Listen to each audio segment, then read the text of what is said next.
チケットしたのか。あ、そう。一番読めないのまだ。幼稚園なのに読めないですよ。まだ書けないです。でも書けない。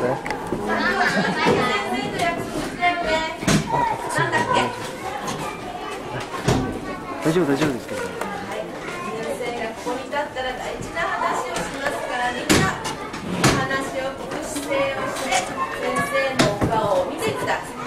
これが今日の約束だよ。1年間これを守ってください。上から撮ってます。1年間この約束はしっかり守ってください。はい、じゃあね、それからお母さんお父さんたちと先生大事なお話しますから皆さんは静かに待っていてください。